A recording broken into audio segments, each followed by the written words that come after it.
Después del trabajo, After Work, con Eduardo Castillo, Capital Radio. Hola amigos, ¿qué tal? Muy buenas tardes y bienvenidos un lunes más a este espacio sobre ciberseguridad, sobre seguridad informática, sobre prevención digital. Un saludo a todos los que nos escucháis en directo o en diferido, aunque ya ahora esta palabra no se utiliza en diferido, ahora se utiliza a través de podcast, pero bueno, viene a ser lo mismo. Bienvenidos, como digo, a este programa en el que hoy vamos a profundizar en algo en lo que ya entramos la pasada semana, un poco por encima. Hablaremos de ciberinteligencia y de cómo combatir de forma eficaz las amenazas que acechan a personas, a empresas y a instituciones. Hoy tendremos físicamente en nuestro estudio, me río porque estuvo la pasada semana con nosotros, pero vía telefónica, a David Barroso. Como digo, el lunes pasado quiso compartir su experiencia empresarial, pero hoy vamos a hablar de lo que la industria desde hace tiempo viene reivindicando, cómo ser preventivos y evitar los ataques, o protegernos mejor de aquellos que están hechos a nuestra medida. Vamos a decirlo, como siempre nos gusta hacer, en la jerga del automóvil, y es que es un sector pues que precisamente la seguridad en la automoción pues podría ser incluso pareja, ¿no?, culturalmente al mundo de la ciberseguridad. Entonces, ¿por qué digo que vamos a hacer una analogía con el mundo del automóvil? Hoy vamos a pasar a hablar del airbag como una medida de seguridad, a hablar del coche autónomo que responde y se anticipa a esas situaciones que, si salían mal, pues hacían saltar el airbag, básicamente. Bueno, pues de esto es de lo que vamos a hablar, pero aplicado al mundo de la ciberseguridad. De cómo, básicamente, saber quién quiere atacarnos y por qué quiere atacarnos, y en consecuencia, bueno, pues poner las medidas, como digo, personalizadas para evitar esos ataques. Lo vamos a hacer con, como siempre, la presencia experta y asesora de Mónica Valle y Pablo Sanemeterio. Pablo, Mónica, ¿qué tal? Muy buenas tardes. Buenas tardes, Eduardo. Buenas tardes, Eduardo. ¿Qué, os ha gustado mi analogía con el mundo del automóvil o no? A mí me parece, la verdad, que una analogía perfecta para que todo el mundo lo entienda, fácil, sencilla y para toda la familia.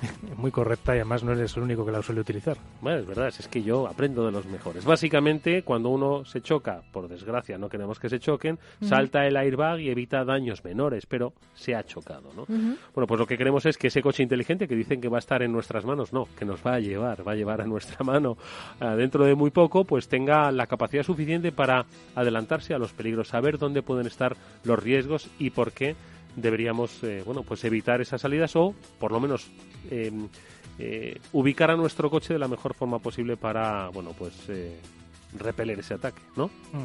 O prevenirlo, intentar de alguna forma que todos esos sensores estén pendientes de lo que ocurre en el entorno de ese coche y que no se produzca el accidente, pero llegado al punto de que se provoque, pues que tenga el menor impacto posible sobre sus ocupantes.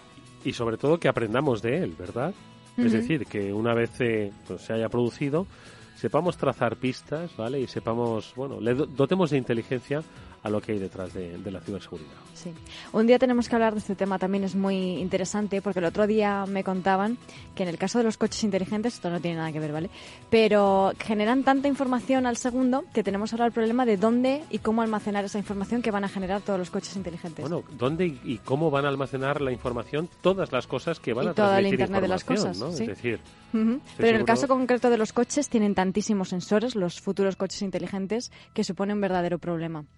La verdad es que ese es un tema efectivamente apasionante, y todas las implicaciones que va a tener con respecto, por supuesto, a la inteligencia artificial y a todo tipo de cuestiones, ¿no? Y sus aplicaciones a los diferentes sectores de la actividad económica. Los seguros se están frotando las manos. En cuanto puedan decir si un conductor es más peligroso que otro, pues las tarifas pues van a tener ahí un impacto bastante directo. Bueno, pues de esto vamos a hablar otro día, pero hoy vamos a centrarnos. Ciberinteligencia, lo vamos a hacer, como digo, con nuestro invitado de Countercraft, pero también vamos a tocar otros temas de interés y, por supuesto, citas para la comunidad. Nos vamos a ir a una cita transatlántica. Bueno, pues de ello hablaremos al final de nuestro programa a propósito de la TACS. Lo he pronunciado bien, es la Transatlantic Cybersecurity Summit. Bueno, pues de ello hablaremos con su responsable, con Igor Lukic, al final del programa, y nos contará un poco cuáles son las cosas que se van a decir pues este fin de semana largo que ya empieza con esta semana última de octubre.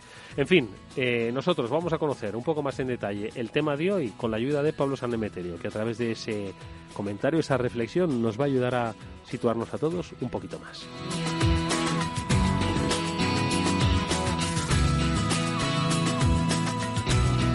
La ciberinteligencia es una disciplina que casi todas las empresas de seguridad tienen en su portfolio. Pero, ¿somos conscientes de qué se puede esperar de dicha inteligencia? ¿Sabemos realmente en qué consiste? ¿Qué problemas puede acarrear? En los entornos militares está muy clara la necesidad y el uso de la inteligencia.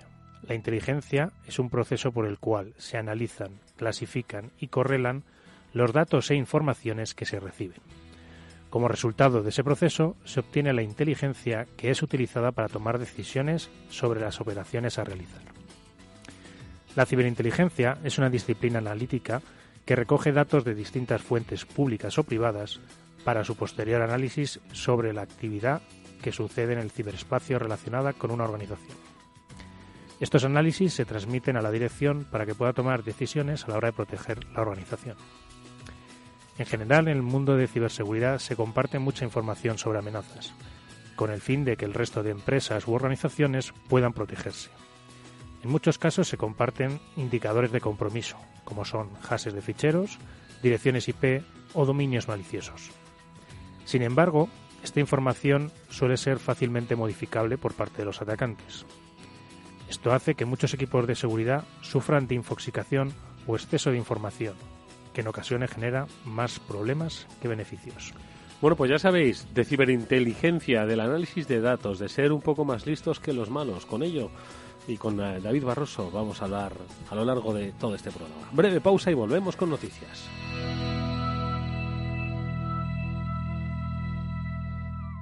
After Work, con Eduardo Castillo. Asegure su red, asegure lo más valioso de su negocio, sus datos. Evite ataques de ciberdelincuentes. En OnRetrieval contamos con soluciones de ciberseguridad a medida para su negocio, para pymes y autónomos. OnRetrieval, especialistas en recuperación de datos, informática forense y ciberseguridad. Llámenos al teléfono gratuito 900-900-381 y pregunte por la promoción de ciberseguridad Capital Radio y OnRetrieval. ¿Sabía que el oro se ha revalorizado un 335% en los últimos 20 años? Ahora que lo sabe, seguir dejando todo su dinero en el banco es su decisión. O si lo prefiere, invierta parte de sus ahorros en oro con Degusa y mantenga su poder adquisitivo. Infórmese en el 911-982-900 o en degusa-mp.es. Degusa Oro, la inversión segura. CaixaBank gestiona los planes de pensiones de sus clientes de forma sostenible para el medio ambiente y la sociedad. Por eso ha obtenido la máxima calificación que otorgan los principios de inversión responsable de Naciones Unidas. Ofrecer planes de pensiones responsables nos hace diferentes. CaixaBank, banca socialmente responsable. After Work, con Eduardo Castillo.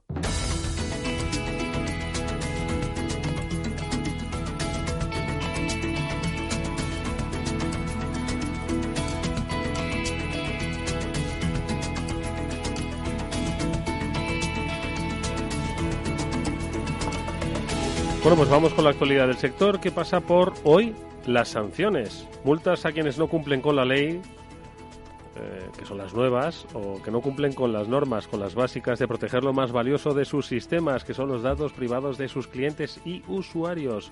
Hoy los expertos de OnRetrieval nos cuentan la sanción que le ha caído a Yahoo por aquel robo masivo de datos que sufrió hace ya 5 años. Hoy las consecuencias económicas. Ricardo Laviaga es el director técnico de OnRetrieval. Ricardo, ¿qué tal? Buenas tardes. Bienvenido una semana más. Eduardo. Buenas tardes. Hoy de multas, sí. ¿eh? Sí, hoy va de multas, sanciones y consecuencias. Sí, mira, se abre un nuevo capítulo en el conocido como el hackeo más grande de la historia. Para quien no lo conozca, en 2013 Yahoo sufrió un robo masivo de datos en el que se vieron afectados prácticamente pues todos sus usuarios, más de 3.000 millones. Y en 2014 la historia se repitió y esta vez afectando a unos 500 millones de usuarios. La primera consecuencia del hackeo fue el daño a la reputación de Yahoo, que se tradujo inmediatamente en una rebaja de 350 millones de dólares en el precio de la compañía, que estaba comprando además en ese momento Verizon. Y la siguiente, que es la noticia de hoy, pues fue que, bueno, tras los hackeos, casi 200 millones de usuarios afectados en Estados Unidos e Israel se unieron para presentar una demanda colectiva que se resolvió la semana pasada. Tras 2 años de negociaciones, se ha dado a conocer el acuerdo entre los afectados y Yahoo, donde Yahoo tendrá que pagar 50 millones de dólares como compensación por el daño ocasionado a los usuarios que han denunciado. Como veis, este ejemplo de ataque con graves consecuencias económicas y para la reputación le ha sucedido a una gran compañía, pero lo podemos trasladar perfectamente al mundo PYME. Si una empresa, ya sea pequeña o grande, sufre un ataque en el que se ven afectados los usuarios y servicios y sus datos, y se demuestra que no cumplía con las medidas mínimas de seguridad, no solo se verá dañada su reputación. Como ya sabéis, en España las sanciones de la Administración se han endurecido mucho desde que entró en vigor el Reglamento General de Protección de Datos, y una infracción grave podría suponer multas de hasta 20 millones de euros sobre el 4% de la facturación anual. A lo que había además que sumar otra cantidad si los usuarios afectados se decidieran a demandar y reclamar los daños sufridos. Así que, bueno, si se quieren evitar este tipo de incidentes graves, desde Retrieval como en otras ocasiones, recomendamos proteger bien los sistemas críticos y los datos sensibles mediante auditoría, fortificación y monitorización continuas. Como ya sabemos, la auditoría continua para encontrar errores de diseño y vulnerabilidades presentes y futuras, fortificación para mejorar el diseño de la arquitectura de seguridad y corregir las vulnerabilidades encontradas, y monitorización para detectar la actividad sospechosa y bloquearla en caso necesario. Bueno, pues todo es poco para evitarnos una multa. Hay que decir que 50 millones a Yahoo... 50 millones son 50 millones, Ricardo. Ahora, me saben a poco, claro, pero bueno, ha habido incluso sanciones menores, ¿no? Pero bueno, ahí está la multa y ahí está el ejemplo. Es decir, que primero, que ninguna compañía está a salvo de que le puedan quitar sus datos, una compañía como Yahoo. Y segundo, lo que has dicho, las consecuencias, ¿eh? Y aquí en Europa además somos más duros, ¿eh? En este caso, esto es la demanda de los usuarios. Bueno, Yahoo sufrió la primera, como hemos dicho, por la pérdida de valor, que justo estaba en ese momento en un proceso de compra y perdió 350 millones de una atacada solo por por el daño de reputación que sufrió. Y luego esto es una demanda privada de los usuarios. No hay una sanción por parte de la Administración. Aquí en Europa seguramente se habría llevado, si estuviera la ley actual vigente, se habría llevado otra sanción adicional de la Administración por este incidente. Oye, Ricardo, y como decías, tu recomendación para todas aquellas empresas que ya han dejado de oír el ruido entonces, ¿no?, que hubo a propósito de la GDPR, y parece que ya la vida vuelve a la normalidad, pero no, ahí está acechando pues el riesgo de la gestión de sus datos. Entonces, tu recomendación es que lo primero, que hagan una auditoría para ver un poco cuál es el grado de seguridad que tienen y la vulnerabilidad que podrían tener con respecto a los datos que manejan, ¿no? Eso es, una auditoría de todos los sistemas para encontrar pues errores en cómo se ha diseñado la arquitectura de red y vulnerabilidades que haya en los diferentes servidores o equipos que componen nuestra infraestructura. Y luego, después de esta auditoría, la fortificación, que lo que hacemos es coger estas vulnerabilidades que hemos encontrado y tratar de cerrarlas, de corregirlas, que es lo importante. Y bueno, esto de forma continua, porque claro, sabemos que día a día aparecen vulnerabilidades nuevas, ¿vale? Y aparecen nuevos problemas que hay que seguir corrigiendo. Entonces, no vale con hacer una auditoría y fortificar, hombre, ya es mejor que nada, pero eso tiene que ser un servicio continuo, que se esté continuamente auditando y fortificando y monitorizando todo para encontrar, pues, detectar ataques, bloquearlos, actividad sospechosa. Es muy, muy importante. Bueno, pues ahí está la recomendación que nos ha traído Ricardo Alaviaga, director técnico de OnRetrieval. Vosotros sabéis, si queréis pagar ahora un poco, pues para estar seguros, o pagar luego mucho, pues para subsanar el hecho de no haber estado seguro. Ricardo, como siempre, muchísimas gracias. Nos vemos la próxima semana. Gracias, Eduardo. Buenas tardes. Un abrazo.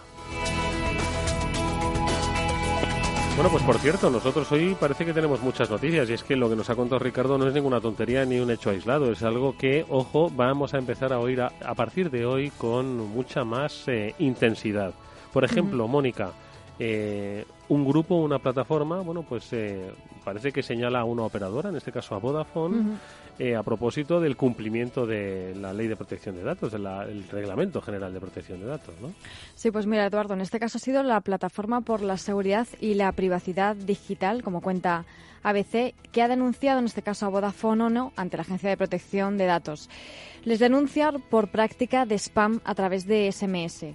Al parecer, pues la gente solicita que se deje de recibir este tipo de comunicaciones comerciales a través de mensajes de texto en el móvil, pero la compañía, pues al parecer, algunos usuarios que forman parte de esta plataforma, pues han seguido recibiendo estas comunicaciones.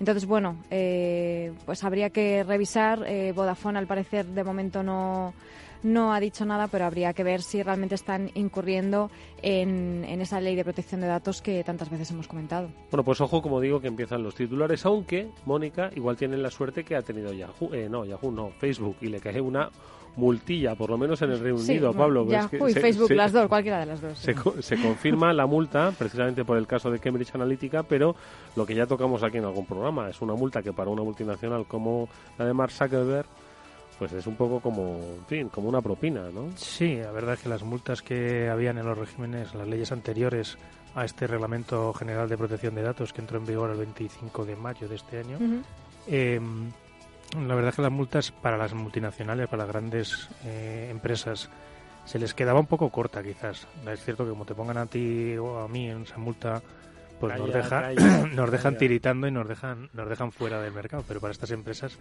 es un poquito, pues como hablábamos, igual amueblar el despacho de Zuckerberg o una cosa así. Entonces, bueno, 500.000 libras que les han confirmado que era la máxima sanción que se le podía poner en Reino Unido por la filtración de datos de Cambridge Analytica. Bueno, pero las cosas, con mayor o menor cantidad de multas, las cosas se están cambiando, sin lugar a dudas. Y eso lo vemos, por ejemplo, con Google, a propósito de Android. Y es que está ya la preocupación por la seguridad después de miles de titulares a propósito de cuáles era la seguridad que había dentro de determinados dispositivos que utilizaban Android, que, si no me equivoco, y me contáis Mónica y Pablo, va a exigir a los fabricantes de smartphones que aseguren un mantenimiento de los parches de seguridad durante al menos 2 años. Pues mira, esto tiene mucho que ver con lo que comentaba Ricardo antes, que estoy totalmente de acuerdo, ¿no? Que la seguridad tiene que ser un servicio continuo.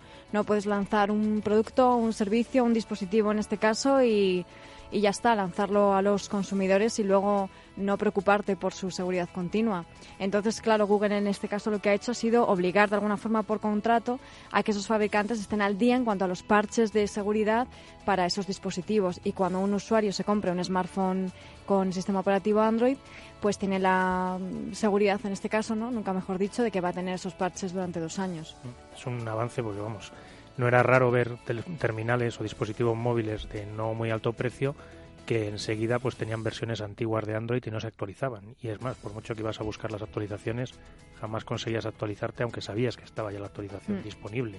Era cuestión de que el fabricante terminaba de trasladar esas actualizaciones a su teléfono. Entonces, bueno, pues con este movimiento al menos Google pues trata de que al menos tengamos 2 años desde que sale el teléfono y se vayan poniendo parches, aunque bueno, también tenía alguna cosilla como el número de actualizaciones y alguna cosita que quedaba por ver. Oye, esto no es por comparar, pero básicamente lo de Apple es básicamente hacer esa política continua, ¿no? En Apple su sistema pues siempre te está ofreciendo actualizaciones permanentes, ¿no? Pues no solo cada vez que se cambia el software, sino cuando hay alguna cuestión de seguridad, etcétera, etcétera. Exacto, bueno, casi todos los fabricantes de sistemas operativos, tanto de ordenadores de teléfonos, te suelen proveer de las actualizaciones de manera automática y de manera gratuita de esos sistemas operativos. El problema es cuando hay determinados dispositivos, es bastante tendente en dispositivos IoT o en dispositivos baratos, el que esta parte de actualizaciones no se suele dar.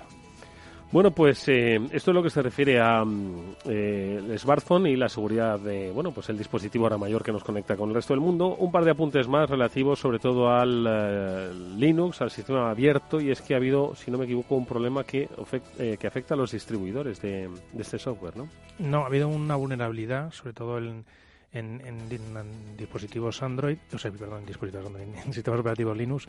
¿En qué estaría yo pensando? ¿En qué noticia estaría yo pensando? En el cual, pues, un atacante podía conseguir lo que se conoce en el argot como una escalada de privilegios, ¿vale? ¿Esto qué consiste? Normalmente una de las medidas de seguridad que normalmente decimos que tienen que cumplir todo el mundo es tú te instalas el sistema operativo y la cuenta de administrador con la que te creas usuarios y instalas software, esa no la usas normalmente. Tú usas una de usuario con permisos restringidos. Entonces, ¿qué ocurre? Que cuando alguien entra a tu ordenador necesita utilizar una vulnerabilidad de este tipo, de escalada de privilegios, si tiene un usuario restringido para poder hacer determinado otro tipo de actividades o instalar más malware, etcétera, etcétera. Entonces, lo que se ha descubierto es una vulnerabilidad que afecta a todos los sistemas operativos Linux que permite eso.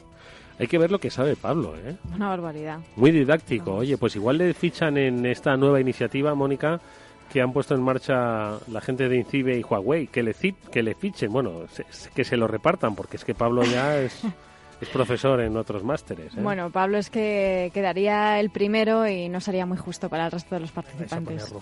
A ver, ¿qué es lo que han hecho? Pues bueno, Huawei y el INCIBE, que como ya sabrán nuestros oyentes es el Instituto Nacional de Ciberseguridad, pues ha presentado la que es la primera edición de lo que han llamado el Cyber Security Talent Challenge, que básicamente es un CTF, que es una competición en la que los participantes van a poder demostrar sus habilidades técnicas en cuanto a ciberseguridad. El objetivo que tienen ellos es identificar el talento en España y promover la concienciación en torno a la programación segura. Y bueno, para todo el que esté interesado, a partir de mañana, si no me equivoco, mañana 30 de octubre, se abre el plazo y se puede inscribir el que quiera. Es un CTF individual, es decir, que Pablo se podría presentar de forma individual y ganarles a todos. Y el 5 de diciembre se dan los nombres de los ganadores. Tienes 72 horas, Eduardo, para participar en las distintas pruebas, pues que son de temas de hacking, de criptografía, de reversing, de exploiting, de forense y demás. A ver, me dan ganas de decir aquello de Pablo, tráete el premio, venga, vete y tráete el premio para allá. En fin, venga, que la gente se apunte y compita y sobre todo que aprendan, porque de todo ese conocimiento al final, por supuesto, que hay algo que gana toda la comunidad, como siempre se ha puesto en valor. Bueno, pues estas son las noticias. Ahora vamos a hablar de eso, de ciberinteligencia con nuestro invitado.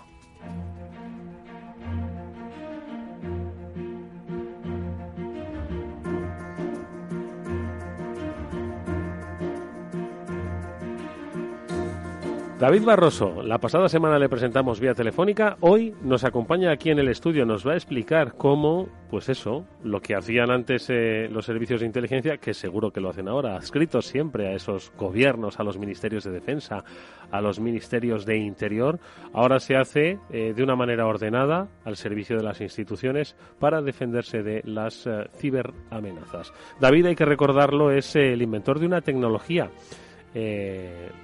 fundador de Countercraft. Antes de desarrollar el Cyber Deception Platform, pues jugó un papel muy importante en el crecimiento de 11pads, ya lo estuvimos comentando, el negocio de ciberseguridad, que es la pieza angular de este área en Telefónica, y ha sido uno de los líderes en ciberdelincuencia en, como decimos, una de las principales compañías. Es reconocido como un grandísimo orador y hoy tenemos la fortuna de que va a compartir ese conocimiento y esas dotes de comunicación con todos los oyentes del programa. David, no te rías, ¿qué tal? Buenas tardes. Hola, buenas tardes.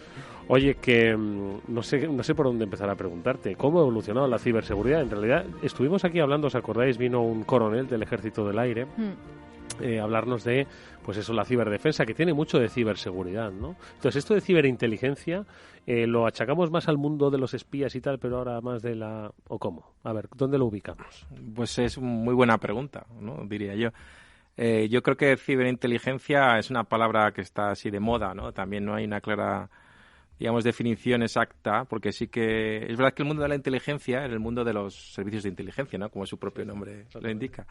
Y era algo que era muy reservado a, pues, gobiernos, ¿no? O incluso había ciertos grupos criminales que también tenían sus servicios de inteligencia. Hoy en día, con el uso de la tecnología, pues digamos que el mundo está más cercano para la hora de hacer actividades de inteligencia. Inteligencia, que Pablo la ha definido muy bien, ¿no? Pues obtener información que convertimos en inteligencia que nos permite tomar decisiones, ¿no? Esas decisiones pueden ser para la seguridad de un país, ya sea para la defensa o ataque, o puede ser para tomar decisiones empresariales, ¿no? En este caso puede ser para todo. Entonces, yo creo que cuando hablamos de ciberinteligencia es hablar un poco de la parte técnica de información que queremos construir, que se convierte en inteligencia, referida a los ataques que podemos ver por Internet y usando tecnología, ¿no? Es un poco cuando se quiere hablar de ciberinteligencia. Por supuesto, la inteligencia pura sigue siendo solo está al alcance de los servicios de inteligencia, es decir, lo que podemos llamar como human intelligence, ¿no? Que muchas veces se dice, ¿no? Inteligencia humana, que es un poco lo que hacían los espías en las películas, ¿no? De confidentes, maletines, sacar información, incluso penetrar grupos, pues para ser uno más. Eso ya es inteligencia que está siempre, pues solo yo creo que fuerzas militares o servicios de inteligencia pueden hacerlo. Nosotros, como gente del mundo privado, podemos decir, pues lo que hacemos es sacar información técnica de los ataques que vemos y de las amenazas que puedan sufrir tanto gobiernos como empresas. información técnica, es decir, cómo lo hacen, ¿no? Básicamente, o sea, cuáles son los unos y los ceros que emplean para eso. Sí, por supuesto, también queremos llegar a la famosa atribución, ¿no? Saber quién está detrás de esa pistola humeante, ¿no? Porque el problema que hay en el mundo ciber, al igual, diferente al mundo real, es que en el mundo real tú ves una pistola humeante, tiene alguien esa pistola y dices, bueno, esta persona ha disparado, ha asesinado a esta persona, ¿no? Pero en el mundo ciber, encontrarte a alguien con una pistola humeante no significa que él ha sido o ella la que ha disparado esa pistola, ¿no? Las evidencias son muy volátiles, es muy fácil lo que se llama falsa bandera, ¿no? Intentar cargar el mochuelo a otra persona o a otro grupo, con lo cual no es tan sencillo llegar a esa atribución. Entonces, yo diría que ciberinteligencia es, sí, saber los detalles técnicos, pero también saber las motivaciones, si es un tema geopolítico, si es un tema de competidores, si es un tema que realmente va a afectarme a mí como empresa porque por la siguiente oferta que voy a presentar, yo que sé, en el próximo tren de la Meca. Es decir, ya entramos en terrenos que es técnico, pero nos entramos en otros terrenos también. Oye, ahora os dejo preguntar, pero quiero hacer una última pregunta a propósito de la pistola humeante, porque vuestro trabajo es de determinar quién está detrás de la pistola humeante, qué le ha motivado, pero también, y utilizo otro símil, pues un poco cinematográfico y también de pistolas, descubrir quién es el que te está apuntando, ¿no? Con ese puntero láser rojo, ¿no? Antes de disparar, ¿no? Saber que está siendo apuntado, ¿no? Sí, hombre, por supuesto, esa es parte también de ciberinteligencia, saber quiénes son tus adversarios, porque es importante para poder luego defenderte y establecer tu estrategia de seguridad. No es lo mismo hablar que tu adversario es un gobierno, digamos, que puede ser Estados Unidos, Israel, Francia, Inglaterra, gobiernos o China o Rusia. Ha mencionado, yo pensé que no los iba a mencionar, y los ha mencionado los últimos. No hay problema en mencionarlos. Pero no es lo mismo enfrentarte a un gobierno de ese calibre que enfrentarte igual a una persona enfadada que la tienes dentro de tu empresa que quiere cometer un sabotaje. Entonces, según el adversario que te estés enfrentando, tus medidas y tu estrategia tienen que ser totalmente diferentes. He mentido con lo de la pregunta que os iba a dejar. Es que me ha llamado la atención otra cosa, pero ya os dejo. Lo han comentado en numerosas ocasiones nuestros especialistas, nuestros amigos e invitados. El sabotaje interno. Es que se me hace muy difícil pensar que eso está a la orden del día, que muchas empresas viven ese sabotaje interno, no lo sé. Insisto, se me hace difícil pensarlo. Entiendo que puede haber un empleado cabreado, lo sabido, pero ¿es tan habitual? Más que habitual, yo diría es más habitual el fraude interno, ¿no? Que suele ser robo de información y que ya sea porque una persona ha sido corrompida por alguien externo y le pide que saque cierta información, ya sea información de clientes, de estrategia, de planos, de la próxima pieza de motor del jet o la próxima, no sé, solución farmacológica que van a presentar. Eso yo me refiero más a fraude interno. Cuando hablamos de sabotaje sí que existe, pero a menos nivel que el fraude, que puede ser más ese robo de información concreta. Vale. Ten en cuenta que el fraude, yo recuerdo una organización que visitamos hace ya unos cuantos meses y él mismo te lo decía, si yo soy consciente que los propios empleados que tengo aquí, si realmente quieren obtener alguna información de algún cliente o que quieren tener acceso a tal, es tan sencillo como esperarles a que salgan de su turno y ofrecerles una pequeña cantidad económica para esa persona, una gran cantidad económica para ese empleado.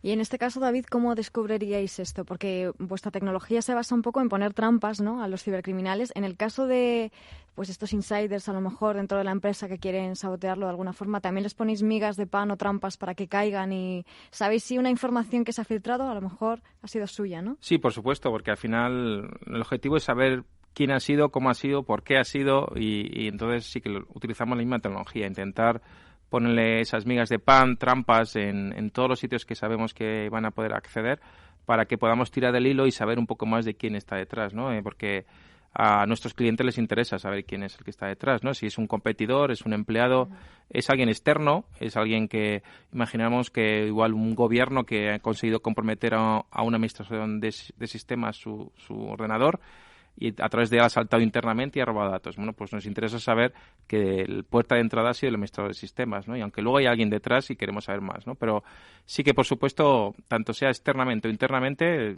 digamos que la estrategia es similar, ¿no? Poner trampas y sacar información lo máximo que podamos. Y en este sacar información lo máximo que podáis, ¿qué casos habéis encontrado así sorprendentes que digáis, joder, no me esperaba que estuviera tan metido, no me hace falta que me digas quién, pero sorprendente, me imagino que habréis encontrado unos cuantos casos. Hombre, por supuesto, ¿no? Porque al final, cuando te enfrentas a alguien que es potente, digamos, de recursos, hace lo posible para permanecer totalmente escondido, ¿no? Y encontrarte luego sorpresas de que igual estaban robando información desde hace meses de forma, digamos, sencilla, simplemente igual es filtrando por un FTP, ¿no? Enviando los documentos a un FTP externo y que nadie lo había detectado en meses, pues te quedabas alucinado, ¿no?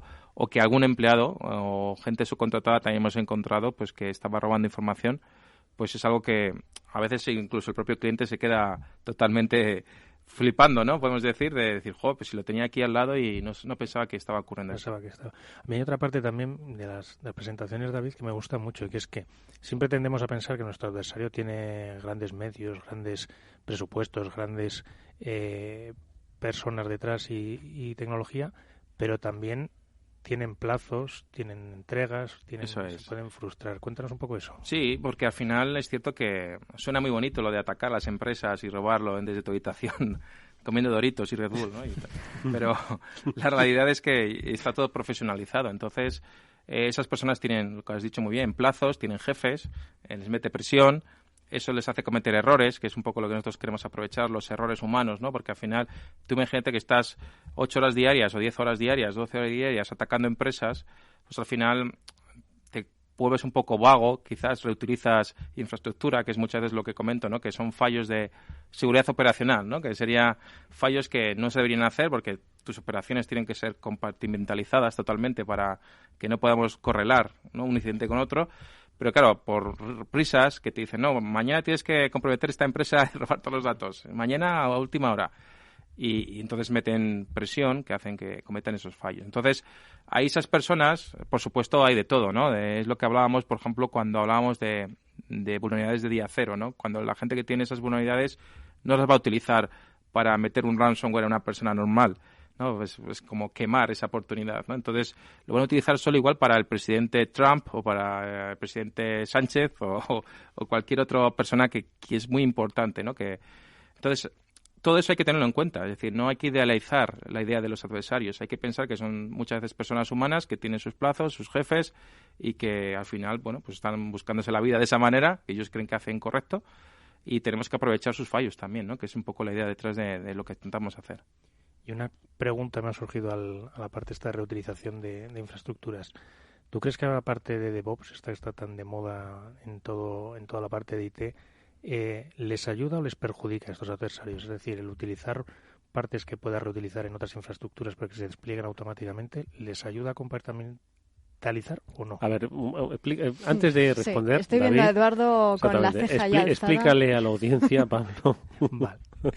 A ver. La parte de DevOps es un poco el movimiento que hay en general en la parte de desarrollo de software y de administración y de despliegue software en general en las empresas, y lo que trata es de ser ágil, ¿vale? Y entonces también trata de tener la mayor parte de ese proceso automatizado, de forma que el que termina de desarrollar se lo pueda pasar a la gente que lo prueba, y esa gente que lo prueba lo instale en un entorno nuevo, automáticamente lo pruebe o algunas pruebas las haga manuales y automáticamente luego se despliegue en otra plataforma independiente que es la de producción. Uh-huh.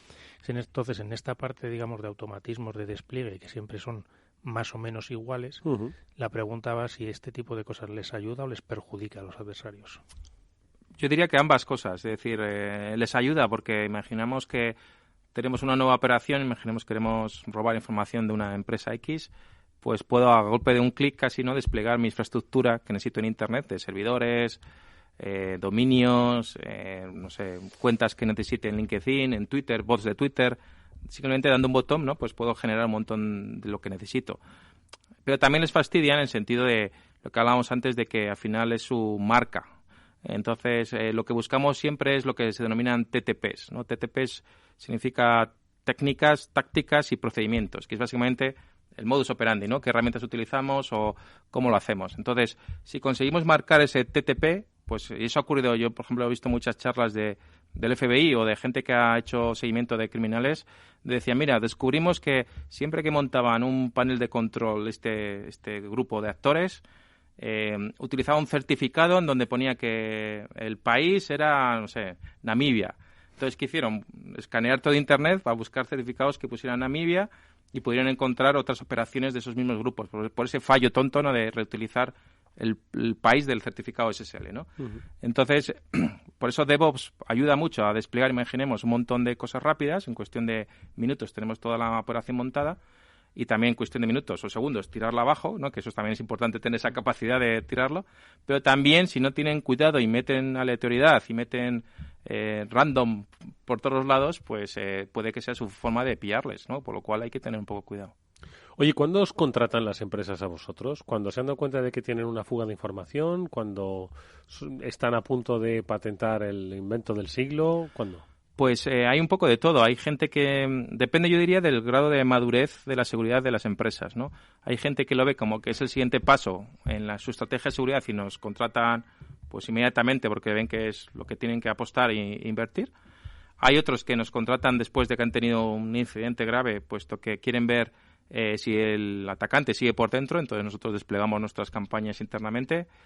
Pero también hay gente que nos ha pedido para hacer campañas específicas. Por ejemplo, ahora estamos hablando con varios clientes para el tema de elecciones, que está tan de moda, ¿no?, la inferencia de elecciones y tal. Pues quieren utilizar nuestro producto para proteger procesos electorales. Entonces estamos hablando con varios países para este tipo de proyectos, donde igual son proyectos de 4 meses.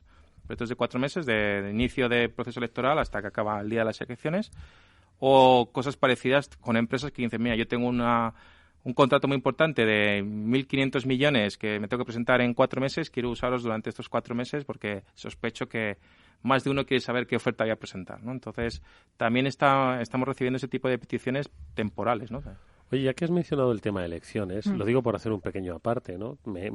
Siempre que se producen algunos comicios, ¿no?, pues siempre sobrevuela la sospecha, sea el país más o menos desarrollado, pero siempre sobrevuela un poquito la sospecha, que entendemos forma parte un poco de pues la propaganda política en una dirección u otra, de que, bueno, pues se puede pues manipular, se puede controlar. Pero nunca ha habido, que yo recuerde hasta ahora, pues ningún caso flagrante, vamos, que haya saltado a los titulares, quiero recordar, ¿no?, pues que se haya demostrado una inferencia directa en los sistemas electorales. Yo no sé si es eso lo que nos contratan, o básicamente en todos los procesos alrededor, pues para censos, para, en fin, no sé. Pero yo creo que lo que ha ocurrido en los últimos años no ha sido al proceso electoral o al sistema de ponerle más votos a este y quitárselos a este. No, sino más influencias, ¿no?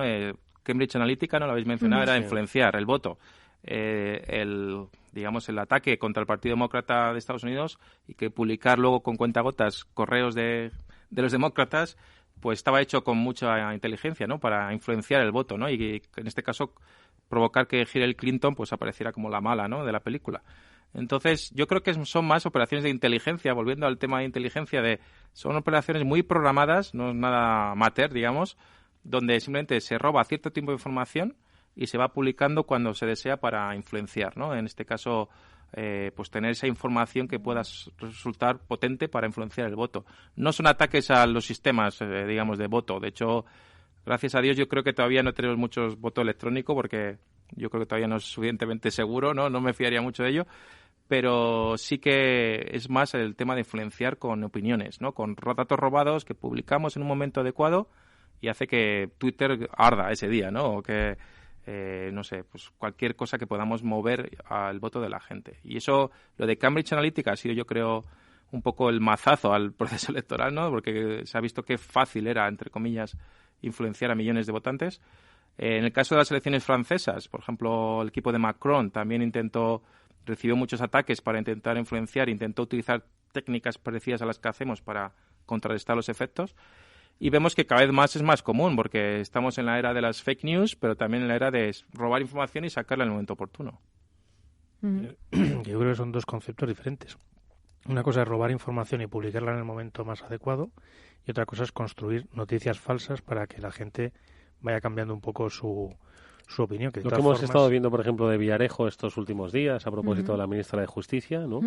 Pues no sé cuál de las dos técnicas hace más daño en el caso de que quieras dañar a una empresa, por ejemplo, la competencia, ¿no? Porque imagino que esto se hará mucho también, David, la inteligencia para dañar a la competencia, ¿no? Sí. ¿Qué puede hacer más daño en este caso que estamos hablando? ¿Una noticia falsa que poco a poco vas intentando cambiar esa opinión, o robar información y darla en el momento adecuado? Yo creo que depende cómo lo utilizas, ambas son muy potentes.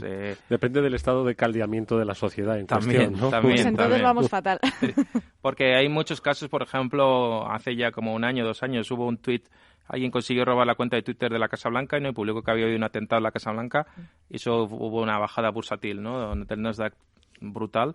Simplemente era una noticia falsa, ¿no? Pero vemos cómo alguien fue capaz de, me imagino que se habrá hecho millonario, habrá comprado en la bolsa en ese momento y luego vendió. Pero sí que vemos que eso era una noticia falsa. En el caso de las elecciones norteamericanas hemos visto que eran datos verdaderos robados y también ha causado, ¿no?, grandes daños, en este caso al proceso electoral, porque ha influenciado, ¿no?, en este caso. No sé si es manipular, pero es influenciar, ¿no? Eso ya es una línea roja difícil de definir entre manipulación e influencia. Pero sí que yo creo que ambas cosas son muy poderosas y el problema que veo es que cada vez más gente es consciente de ello y veremos que lo van a utilizar de forma continua, ¿no? Es algo que ya hemos empezado y ya no tiene fin, porque ¿cómo paras ese tipo de operaciones? Son operaciones de inteligencia, eso seguramente hay gobiernos detrás, además con experiencia de miles de años en temas de espionaje e inteligencia, ¿no? Entonces es muy complicado. Oye, y siguiendo un poco en esta línea, y os contratan estos gobiernos, ¿no?, porque van a estar inmersos dentro de poco en procesos electorales frente a las fake news y frente a las noticias interesadas, ¿no?, en momentos determinados. ¿Vosotros qué podéis hacer? ¿Cómo trabajáis para ellos? Es decir, identificando posibles fuentes, instalando programas que, qué sé yo, que de alguna forma desvelen la falsedad de la verdad. ¿Cómo hacéis vosotros? Nosotros más que fake news no nos metemos. O sea, sí que hay otras empresas que rastrean Internet buscando fake news, ¿no?, para reportarlas. Nosotros nos metemos más en proteger a los partidos que están en esas elecciones, porque están sufriendo ataques, sobre todo de spear phishing, podemos decir, ¿no?, ataques dirigidos para robar credenciales de una persona del partido para poder entrar y robar información y publicarla, ¿no?, lo que hemos dicho antes. Pues trabajamos más en ese área, ¿no?, en proteger que el proceso electoral, que los partidos, digamos, todos los ataques que sufren, podamos identificarlos, pararlos y a la vez lo que hablábamos al principio, sacar más información de quién lo está intentando hacer, quién está intentando sacar información del partido A o el partido B, ¿no? Independientemente de que sea de izquierdas, de derechas, de centro, nos da igual, ¿no? Lo que queremos es que el proceso electoral sea sano y sin robo de información. Oye, dices que quieren robar credenciales. Al final no va a ser que muchas personas tenemos credenciales muy sensibles y somos muy vulnerables, somos, como decíamos, el eslabón más débil. ¿No habría un poco que limitar, no digo el acceso de la gente ni mucho menos, pero sí en determinadas empresas decir, oye, mira, fuera credenciales o que vuestros accesos sean los mínimos posibles? Por supuesto sería algo recomendable, pero prácticamente imposible, ¿no?, en la realidad, porque al final siempre está el balance entre usabilidad y seguridad. Si ponemos mucha seguridad, la gente no va a poder utilizar ni los sistemas ni los ordenadores. Imaginemos que ahora nos decimos, tenemos que usar ordenadores sin conexión a Internet. Yo creo que nos pegamos un tiro, ¿no?, todos. Si ponemos Google o algo y no funciona, ¿no? Entonces sí que es muy difícil, ¿no? Y de hecho siempre se dice que la mayor vulnerabilidad está entre la silla y la mesa, ¿no?, que somos nosotros, ¿no? Y eso es verdad. Somos fáciles de corromper, de engañar, y todos los ataques que hay son a veces muy simplones técnicamente, ¿no? Un robo de credenciales con una página de phishing. Llevamos viendo phishing desde hace 20 años, ¿no?, simulando ser bancos, y sigue existiendo y sigue funcionando, con lo cual es un problema de difícil solución. Y establecer segundos factores de autenticación y esta cosa en los partidos, ¿no les ha ayudado a que estos ataques bajaran al menos, o que si ya les comprometen la información, que no haya sido a través de un spear phishing o un robo de credenciales? Claro, o sea, es un paso, pero por ejemplo, en algún país en el que he estado habían tenido problemas de que alguien había entrado al partido político, habían enchufado a la red local un acceso wifi, y entonces estaban entrando por el acceso wifi. Entonces, está claro que el que te quiere atacar no va a parar porque quiere atacarte a ti, es decir, en este caso a un partido político, quiere sacar información. Entonces, aunque, por supuesto, cuanto más medidas pongamos, mejor, ¿no? Pero como el objetivo eres tú, lo importante, por eso vemos que es mejor intentar identificar que te están atacando y luego poder manipularles en el sentido de que piensen que están teniendo éxito en sus operaciones, que pararle y echarle, porque va a entrar al día siguiente por otro lado porque le interesa, no porque haya caído por casualidad en tus redes, le interesas tú porque quiere tu información, ¿no?, que es el problema. Oye, ¿solo lo hemos visto en España? ¿Se está viendo en España o lo vamos a ver en España? ¿O nunca lo vamos a ver? Qué pregunta más complicada. Qué pregunta más No complicada. tengo conocimiento de que se haya visto en España, con lo cual no te puedo opinar, pero yo creo que es algo global y que se verá en España y en todos los sitios. Tarde o temprano vendrá. Sí, vendrá aquí. Yo creo que es algo que es cuestión de tiempo. David apunta un punto, yo creo, importante, que es la determinación de atacarte. Es decir, cuando alguien tiene entre ceja y ceja o tiene como objetivo entrar, creo que de alguna forma lo va a conseguir. Sí, eso es un poco lo que cuando se hacen los ejercicios de Red Team, ¿no? Que se habla equipo rojo, ¿no? De que es una forma de voy a entrar como sea en tu empresa, ¿no? Son contratados, ¿no? Por las empresas de forma legal. Y en este caso es igual, tarde o temprano van a entrar, porque las empresas somos... Bueno, las empresas grandes, no nosotros, pero las empresas grandes tienen tantos perímetros que proteger, tienen tantos empleados a los que concienciar, tienen tantos sistemas antiguos que proteger, con lo cual existe una gran asimetría. Yo siempre hablo, ¿no?, de la asimetría entre la defensa y el ataque. Los equipos que defienden tienen que defender todo, y hoy los datos están en los móviles, están en la nube, están en nuestro CPD, están por todos lados, y el que ataca solo tiene que encontrar un agujerito, entrar, meter la cabeza y meterse, ¿no? Entonces, es mucha asimetría, ¿no? Entonces, ahí veo que tarde o temprano, si alguien quiere entrar y acceder a nuestra empresa, lo va a conseguir. Es cuestión de tiempo. Lo importante es que lo sepamos identificar y detectar lo antes posible y tomar las medidas oportunas. Pero yo creo que tenemos que partir de la premisa de que si alguien quiere atacarnos, vamos a ser atacados. De hecho, hay una frase que siempre me gustaba que decía, si es con el tema de modelado de amenazas, ¿no?, que usamos. A ver, ¿quién es nuestro adversario? Y hay muchas charlas que dicen, no, si nuestro adversario es la NSA, bueno, date por perdido, que por mucho que hagas o es el Mossad o es no vas a poder hacer nada porque van a entrar como quieran. Entonces, hay que ser también consciente de quién es nuestro adversario, ¿no? Es decir, ¿va a ser la NSA la que me quiere robar mis datos o es un competidor de una pyme que compito con él localmente, ¿no? Entonces, es importante también tener esas definiciones. La semana pasada nos contaba Daniel que la tradicional ciberseguridad era poner muros, ¿no? Como los castillos, poner murallas, y que eso ya no servía precisamente por lo que dices, ¿no? Porque al final siempre hay muchos huecos por los que entrar. La ciberinteligencia, esto es lo que permite, ¿no? Poder cubrir esos huecos porque estás intentando de alguna forma prevenirlos, ¿no? Prevenir es otro tipo de prevención, no es tan física. Sí, o sea, por supuesto, la protección de los perímetros y las murallas todavía son importantes porque te van filtrando, ¿no?, de amenazas que también siguen viniendo.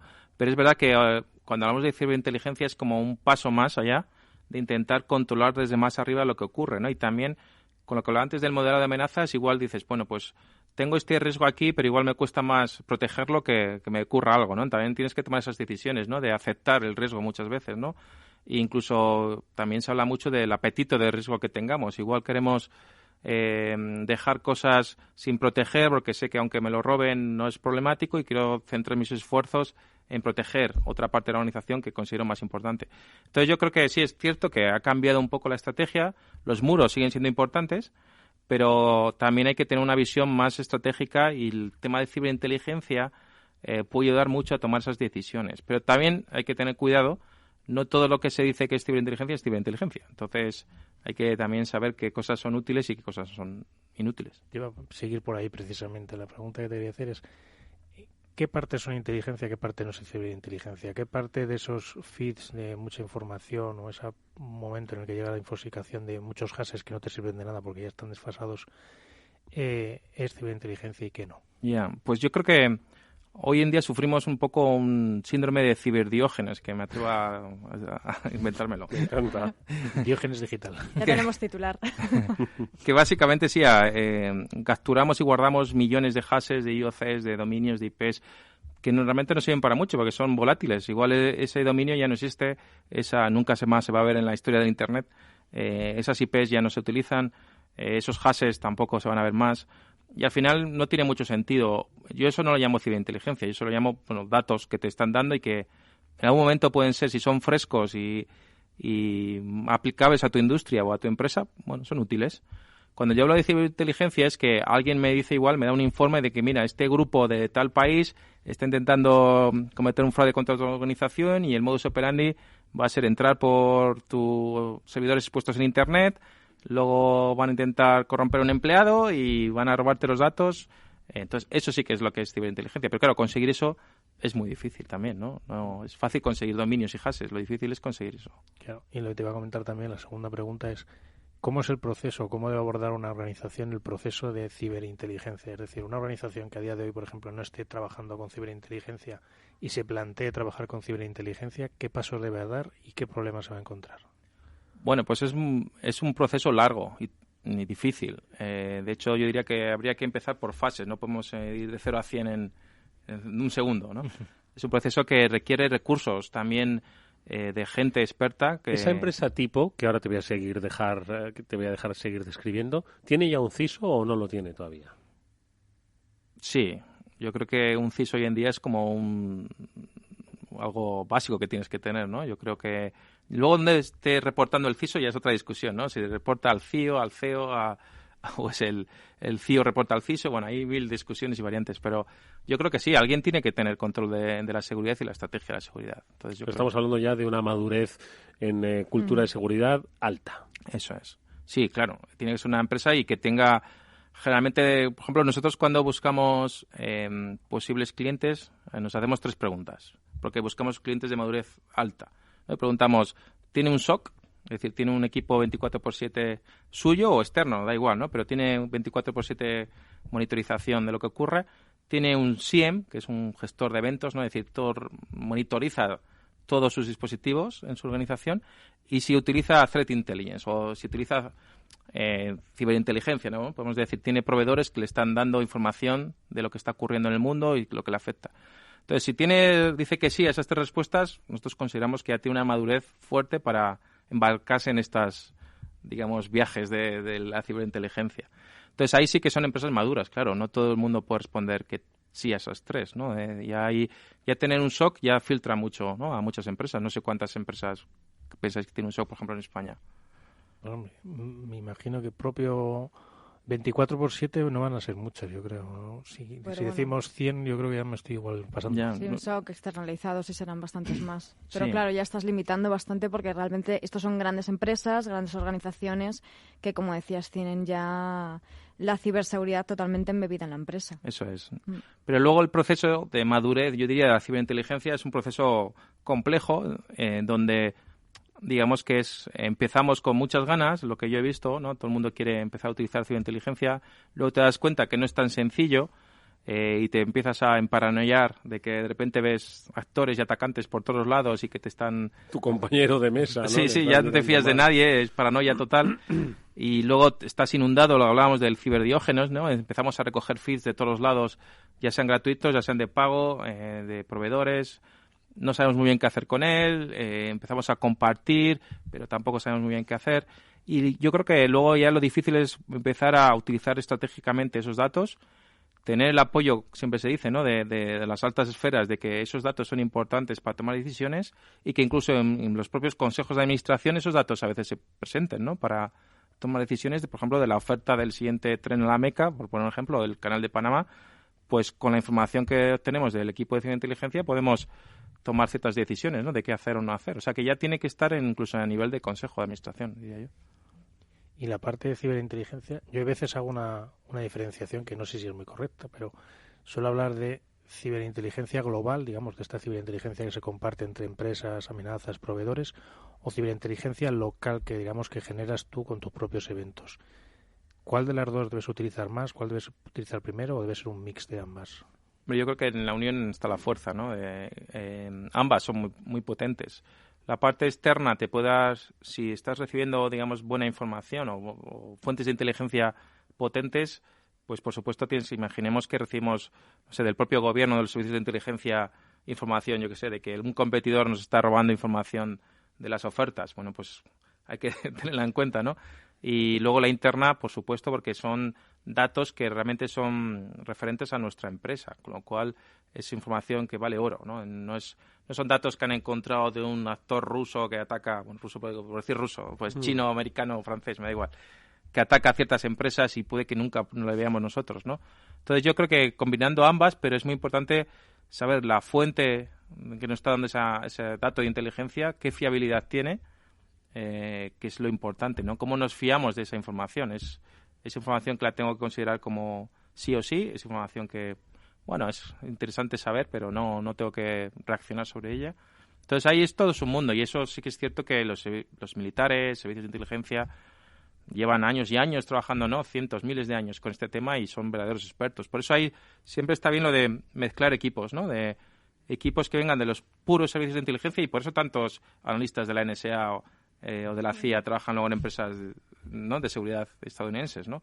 Pues aquí también existe algo parecido en España, ¿no? También hay analistas que vienen del CNI o que vienen de militares que empiezan a trabajar con empresas privadas. Yo creo que esa es una combinación muy potente, ¿no? Porque al final tienen la visión del servicio de inteligencia puro que nosotros en el mundo privado no tenemos. Entonces, al combinar ambas visiones, yo creo que el resultado es brutal, ¿no? Es muy bueno. Oye, la pasada semana estuvimos, David, hablando contigo y con Daniel de experiencia empresarial, ¿no?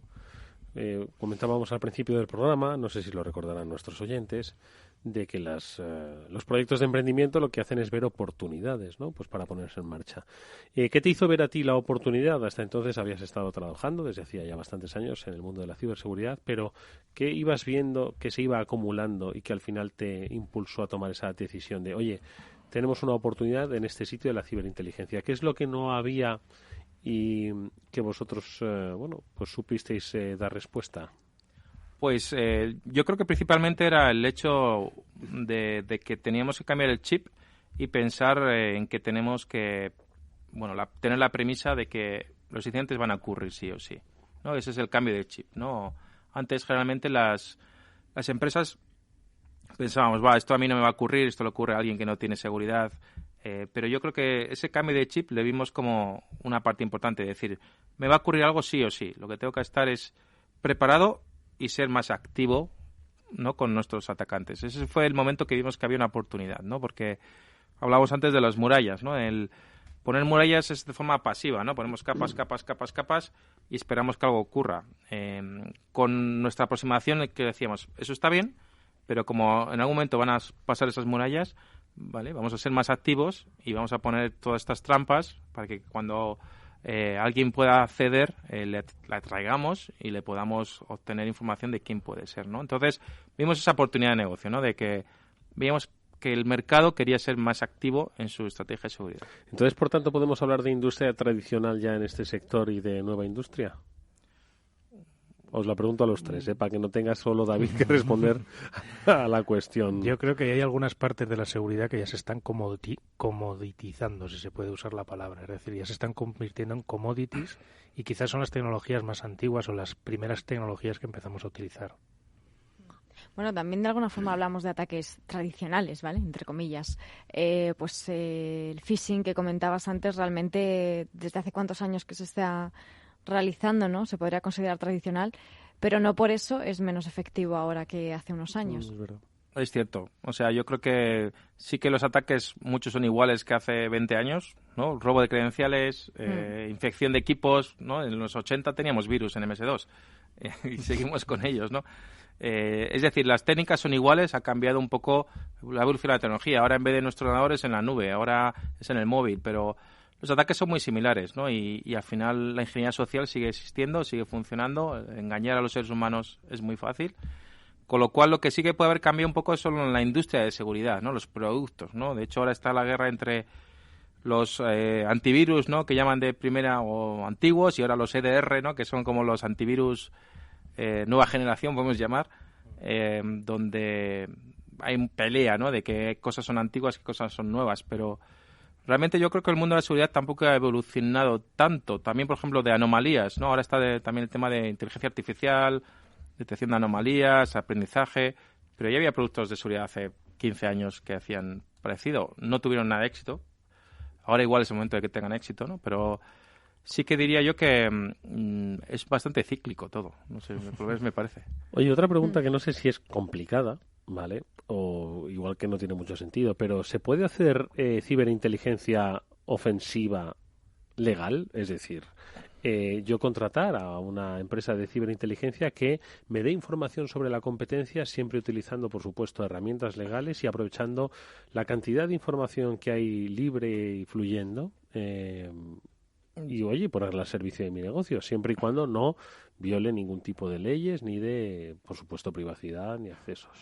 Hombre, yo creo que las empresas que ahora de rating, ciberrating, podemos llamar, hacen algo así, ¿no? Porque Por ejemplo, tenemos Security Scorecard, BitSight, empresas que lo que hacen es escanean desde fuera, buscan información robada de la empresa y te hace un rating, ¿no? Como de Moody's, ¿no? O de Standard & Poor's.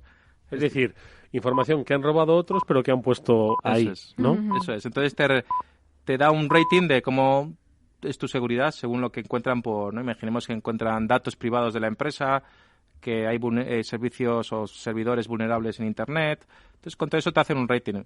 Entonces, las empresas, tú contratas ese servicio y al final dices, quiero ver cómo está mi sector, ¿no? Porque no quiero ser el que sale mal en la foto. Sí.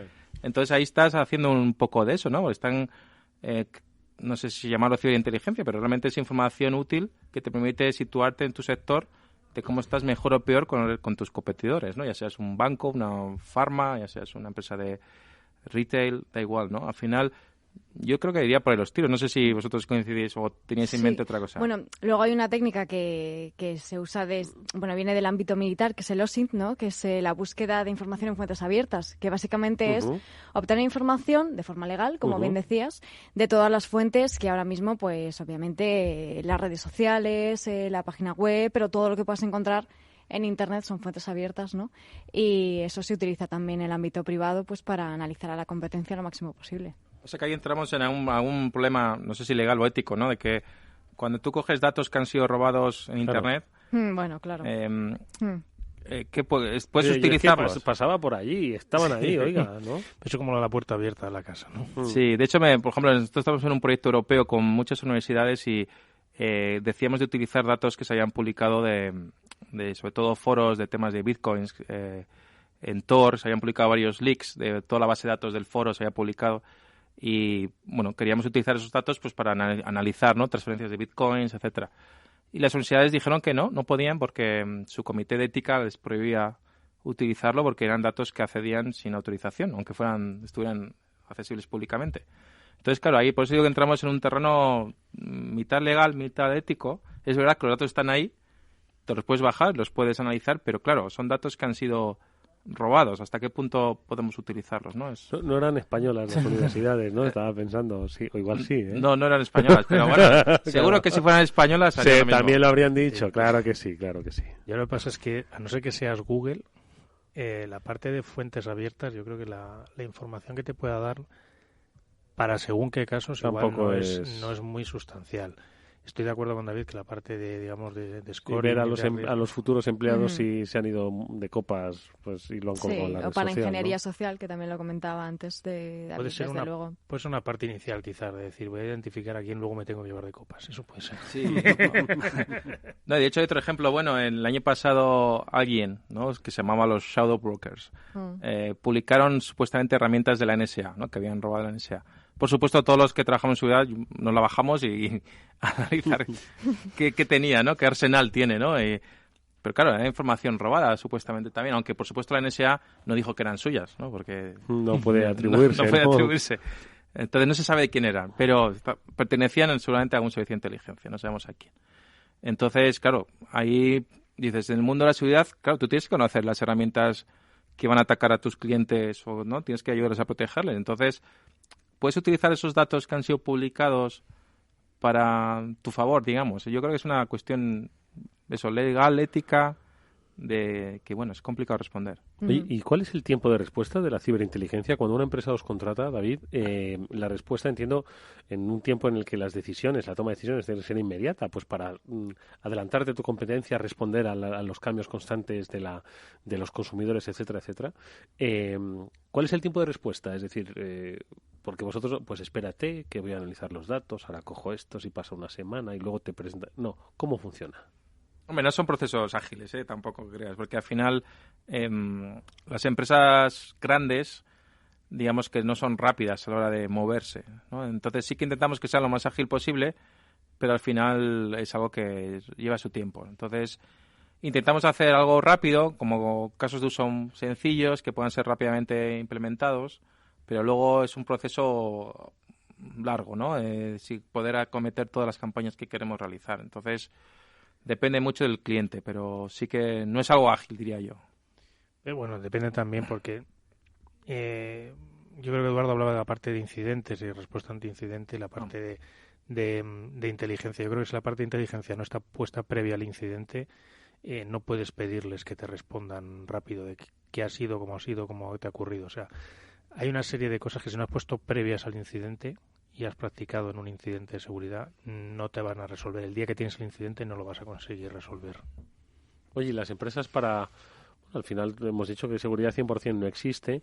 ¿Qué deben instalar para que cuando sufran un ataque o registren un incidente os puedan dejar a los a los expertos en ciberinteligencia pues las mayores pistas posibles que os den esa inteligencia precisamente que os ayude a entender? Hombre, básicamente cuanto más eventos se generen, digamos, de toda la organización, más información vamos a tener. Tenemos desde, por ejemplo, cuando hablamos, ahora hay una palabra que se utiliza mucho que es el threat hunting, ¿no? Que es como el caza de amenazas, ¿no? No sé cómo se traduce al castellano, pero yo diría que sí. Caza de amenazas, ¿no? Algo así. Pues al final el threat hunting se basa mucho en primero crear una hipótesis a partir de datos, ¿no? Tenemos cuantos más datos mejor. Si tenemos datos de todas las PCs de la empresa, los servidores, el directorio activo, las redes, lo más que podamos mejor. Entonces lo que hacemos es buscar algo que parezca raro, creamos una hipótesis y decimos, pues yo creo que si un usuario accede por la VPN y a la vez entra por el tono de entrada, es algo que es sospechoso, ¿no? No puede estar a la vez en el edificio y accediendo por la VPN. Pues creando esa hipótesis, lo que se intenta luego es crear reglas que puedan detectar esos futuros comportamientos anómalos y automatizarlo, ¿no? Entonces, cuanto más eventos podamos tener, pues mayor repercusión y mayores retornos tendremos de ese experimento del threat hunting, ¿no? Pero claro, a veces las empresas generar tantos eventos es complicado porque o no tienen un SIEM o tienen un SIEM que no pueden meter muchos datos porque en una empresa estamos hablando igual de terabytes al día, ¿no? De datos. Entonces, al final es algo que no es sencillo hacer tampoco. Bueno, pues la verdad es que es apasionante el mundo de la ciberinteligencia. Lo que vamos a hacer nosotros ahora es conocer un poco más cuál es la cita que vamos a tener, o que por lo menos los especialistas podéis tener en los próximos días. La vamos a avanzar, nos la va a contar Mónica Valle, y es que estamos hablando del Transatlantic Cybersecurity Summit.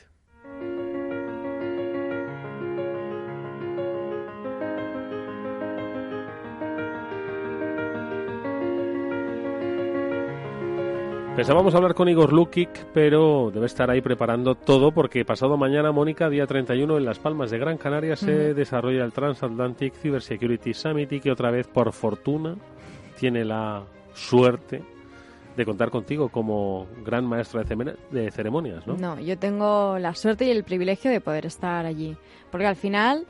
Pues sí, a mí me contratan para estar en los eventos, soy su maestra de ceremonias, pero al final la que está ahí aprendiendo de todo el mundo soy yo, es que me llevo la mejor parte. Bueno, pero luego lo compartes. A ver, ¿qué es este Transatlantic Cybersecurity Summit, el TAX? Pues esta es la segunda edición que lo celebran, es un evento pues que quieren que sea un evento de referencia ahí en Gran Canaria, porque al final ya sabes, Eduardo, que el objetivo de la ciberseguridad es que colaboremos todos y a cuantos más rincones se llegue, pues mejor, ¿no? Y este es el objetivo, que todo el talento que hay en las Islas Canarias, pues que se venga a este evento y poder compartir con los ponentes que vamos a tener allí. Ellos lo que van a centrarse en esta ocasión es en ciberseguridad y en amenazas en sistemas críticos, infraestructuras críticas, sectores logísticos, industriales, también sector público y privado, y se hablará desde compliance de GDPR, como hemos mencionado hoy un poco, hasta, pues por ejemplo, cómo en las empresas es importante también centrarse en lo más básico, fix the basics, que se llama, ¿no? En solucionar los aspectos más básicos de la ciberseguridad, en concienciar a los empleados, y va a ser un evento muy interesante, el día 31 de octubre en Las Palmas de Gran Canaria, y os esperamos a todos. La verdad es que es un tema impresionante, la verdad, el tema de ciberseguridad industrial, y estoy de acuerdo en la parte de corregir los básicos, porque es como intentar construir, si no tienes la base bien montada, va a ser muy difícil que puedas progresar hacia lo que hablábamos de inteligencia, ciberinteligencia. Si no tienes hecho lo básico y no eres capaz de defenderte o haber tenido a los empleados concienciados y ni siquiera actualizar los sistemas, el plantearte utilizar ciberinteligencia, amenazas, ver quiénes son los que te atacan, etcétera, etcétera, creo que está unos cuantos pasos más adelante, y si no lo pones bien, pues se te caerá todo el chiringuito. Si las bases no son buenas, se te cae la casa. Pues esto nos lo va a contar Josep Albors, que creo que le conocéis. ¿Cómo le va a estar por ahí? Sí, él va a hablar precisamente de este Fix de Basics. También estará, pues mira, alguien más que ha pasado por aquí, David Meléndez, que va a hablar también de otro proyecto nuevo, Drone. A ver si lo vuela un poquito por ahí. Qué bueno los drones, ¿os acordáis? Sí, fue un programa fantástico. De hecho, ¿os fantástico. acordáis? Y esto además seguro que David lo conoce cuando nos contaron cómo ese dron se elevó hasta el piso 17 de no sé qué empresa, y a través de la iluminación que estaba pues conectada a la red a través de ese IoT, ¿no? Pues pudo entrar y acceder a toda la información de la compañía, con un dron así bastante... Es impresionante. Sí. Pues nada, en esta ocasión nos va a enseñar un nanodron que está basado en una placa Linux, que es la más pequeña del mercado. Un nanodron. Con capacidades ofensivas, ahí lo dejo. Y Francisco Bolívar también, que ha pasado. Y también va a estar por allí. Eso es. Por aquí por el estudio también. Hablando de, precisamente de ciberseguridad industrial. Así que, muy interesante. Yo os invitaría a los tres a que vinierais. Ojalá. No deja de a Canarias, congreso.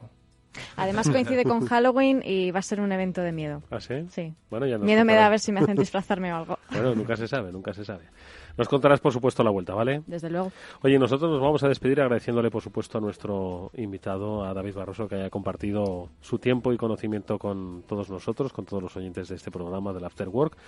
David, ha sido un placer, la verdad. Te iba a pedir una última cosa. Venga, una recomendación para todos los que nos están escuchando. Mira, nos está escuchando parte de la industria, nos están escuchando empresas que están empezando a concienciarse de que lo de la ciberseguridad es importante, y gente que todavía cree que es algo lejano a ellos. Entonces, no sé si que les lances un mensaje a cada uno o un mensaje compartido. A ver, elige. Pues yo creo que uno compartido, ¿no? Mejor.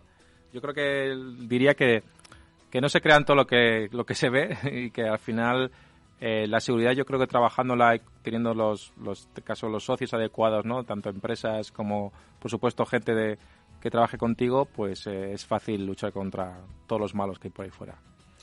No os creáis todo lo que veáis, eso sí, todo lo que escuchéis, especialmente en este programa, sí. Eso es. Eso sí que va a misa. David Barroso de Countercraft, muchísimas gracias, mucha suerte para el futuro. Muchas gracias, pues me ha encantado estar aquí y espero poder volver en el futuro. Por supuesto que serás bien recibido. Gracias y hasta muy pronto. Y nosotros, amigos, pues nada, que nos despedimos. Yo de vosotros, porque ahora seguimos el After Work, que lo terminamos, que tenemos que hablar de metales preciosos como cada lunes, pero nosotros nos despedimos hasta el próximo lunes, en el que, bueno, vamos a anunciarle a nuestros oyentes un poco las citas que tenemos previstas, ¿vale? Próximo día de programa, que es el lunes día 5, ¿verdad? El día 5 de noviembre. Vale, tenemos ahí un especial, ojo, sobre mujeres y ciberseguridad, ¿vale? El papel de las mujeres en esta industria, que hay que reconocerlo, ponerlo en valor y reivindicarlo, ¿vale? Y hacer de una manera incluso un poquito más extendida, pues poner en valor el mundo STEM, ¿no? Y la necesidad, ya por una cuestión pura de mercado, de que se incorporen cuantas más personas mejor. Es así, ¿no? Eso es. Va a ser un programa muy interesante con perfiles muy variados del mundo de la ciberseguridad y comentaremos todo esto que has contado. Eso en una semana. Y en 2 semanas, el día 12, tendremos especial sobre informática forense. Vendrán los especialistas de OnRetrieval para hablarnos de, pues eso, seguir la pista a todo lo que ha ocurrido. Mucho que ver, además, con el tema de la ciberseguridad, de la ciberinteligencia, ¿verdad? De ese rastro, ¿no? De cómo han, los malos... actuado y si podemos o no recuperar los Eso datos. Es. Bueno, pues estas son las 2 citas que tenemos. Nos veremos en este programa. Pablo y Mónica, como siempre, muchísimas gracias. Gracias siempre. Nos vemos la próxima semana. Nosotros, breve pausa y enseguida, como digo, hablamos con Degusa. After Work con Eduardo Castillo. ¿Cuánto aprendemos cada semana en Capital Radio cuando Miguel Ángel Rodríguez, el economista jefe de TMS, nos explica el mercado forex, de divisa, las bolsas, qué está sucediendo en los mercados financieros? Miguel Ángel Rodríguez, ¿qué están ofreciendo ahora ustedes en TMS? Porque entiendo que usted no solo explica y forma a futuros traders o traders que ya están operando a través de la radio, también lo hace a través de su broker. Pues efectivamente así es. Muchas gracias, Laura. En TMS Brokers, que es uno de los brokers pioneros en el mercado europeo, tenemos webinarios de trading en vivo que imparto yo personalmente, que como sabéis, pues llevo más de 20 años dedicado a esto. He estado a cargo de grupos de trading y de prop trading en instituciones financieras de primer orden, y también se accede a cursos de formación, especialmente sobre renta variable, con una persona de gran formación que es Rafael Damborenea. ¿Por qué es importante formarse en los mercados? ¿Por qué nos tiene que quedar claro que es crucial para tener éxito? Bueno, para hacer trading es necesario saber lo que está pasando. No es únicamente posible hacerlo a través de un solo instrumento como es el análisis técnico, que también lo vemos, sino que además hay que saber lo que ocurre realmente en el mercado. El que quiera detectar las verdaderas oportunidades de trading, el que quiera saber cómo operan las manos fuertes del mercado, que son las que mueven el mercado, eso lo puede obtener a través de nuestros webinarios semanales y de nuestros seminarios presenciales. ¿Dónde puedo obtener más información acerca de esta formación y de estos webinarios que estáis dando, que ofrecen constantemente? Pues el que quiera acceder a ello y suscribirse lo puede hacer en nuestra web, que es tmsbrokers.es. Se registran nuestros seminarios online y así puede empezar a ver y a trabajar con un broker de prestigio que es tmsbrokers.es. Capital Radio.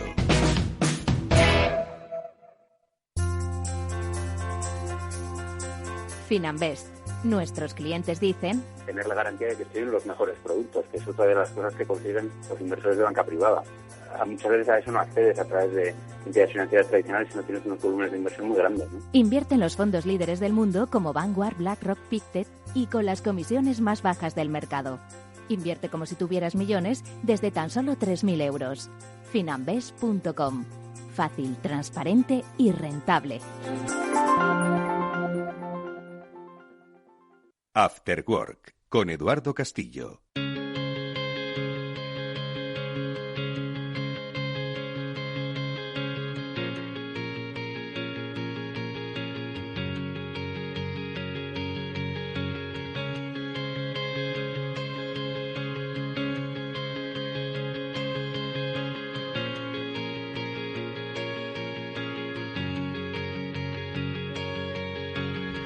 Bueno, pues es momento de hablar de metales preciosos, de inversión en oro físico, con la ayuda de, como cada lunes, Tomás Epeldegui, el director de Debusa Metales Preciosos.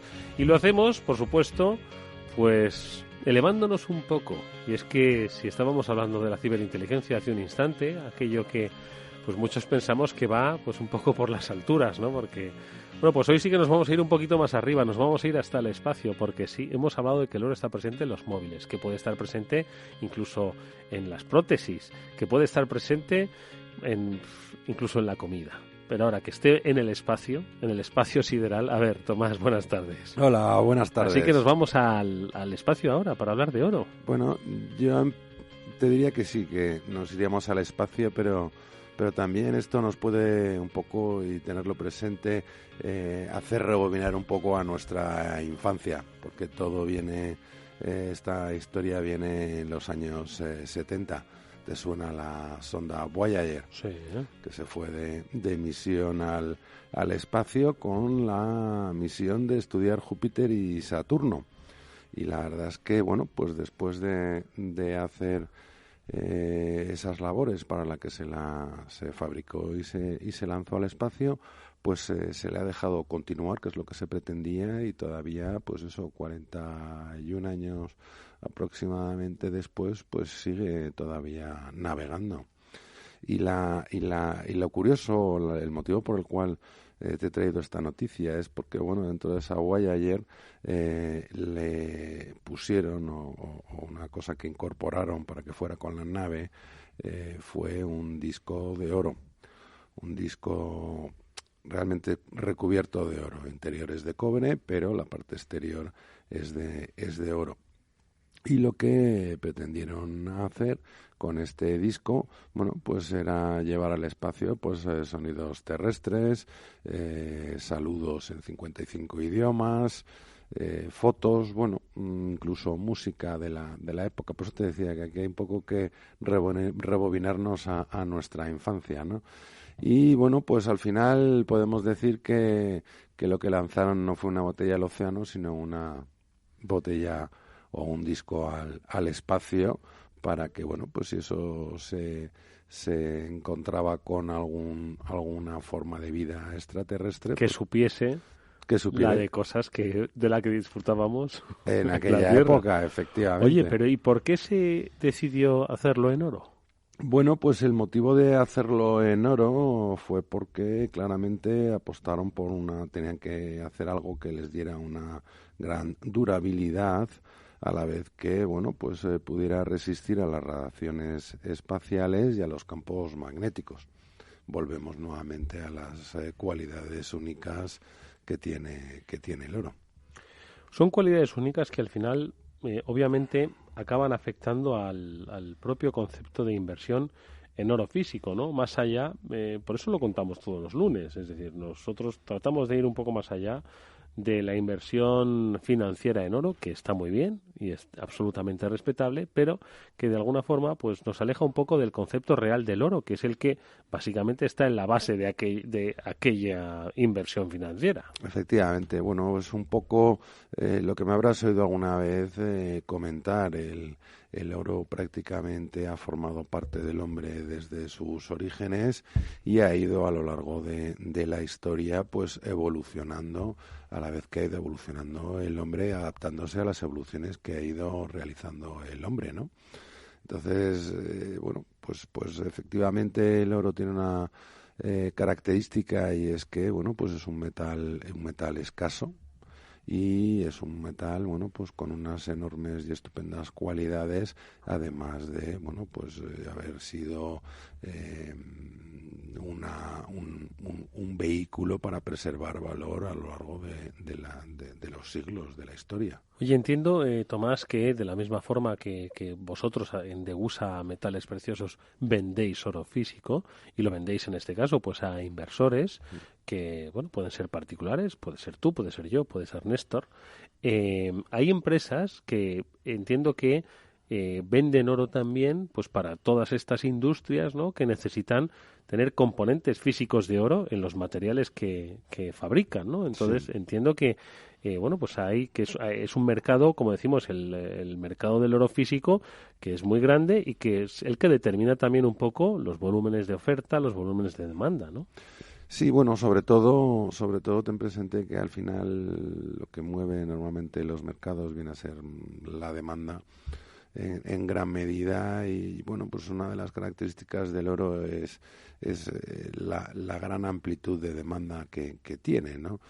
El oro lo minamos, lo extraemos de la tierra y bueno, pues esa es su procedencia, pero el destino es muy amplio, porque tienes por un lado la demanda de los bancos centrales, por otro lado tienes la demanda de los inversores, llamemos particulares, tienes la parte de desarrollo de tecnología, la parte de desarrollo medicina, tienes joyería, obviamente, pues es una de las grandísimas demandas, y bueno, pues el oro también lo tienes introducido en muchas religiones, con lo cual, bueno, pues como ves, tiene también un componente incluso ornamental, más allá de lo que viene a ser la joyería, ¿no? El típico, bueno, pues cadena o objeto de oro que todos podemos tener, pues como objeto de lujo o de distinción. Un día de estos, si te lo propongo como reto, vamos, si te parece, hablar de los diferentes sectores, ¿vale?, que manejan en mayor o en menor medida el oro físico, porque claro, me has mencionado pues unos pocos. Nosotros aquí hemos hablado de sectores tecnológicos, de sectores médicos, también el aeroespacial, por supuesto el propio sector de la joyería, es decir, que es un sector que además mueve bastantes, no solo cantidades de oro físico, sino de otros metales preciosos, y que además en España tiene una industria bastante importante. Entonces, si te parece, vamos a profundizar en los sectores, ¿vale? Bueno, pues oye, me lo he hecho un vistazo y te cuento, bueno, y el sector de la alimentación, que no hemos comentado, pero en algún programa ya hemos contado algunas de las aplicaciones gastronómicas en las que se aplica el oro.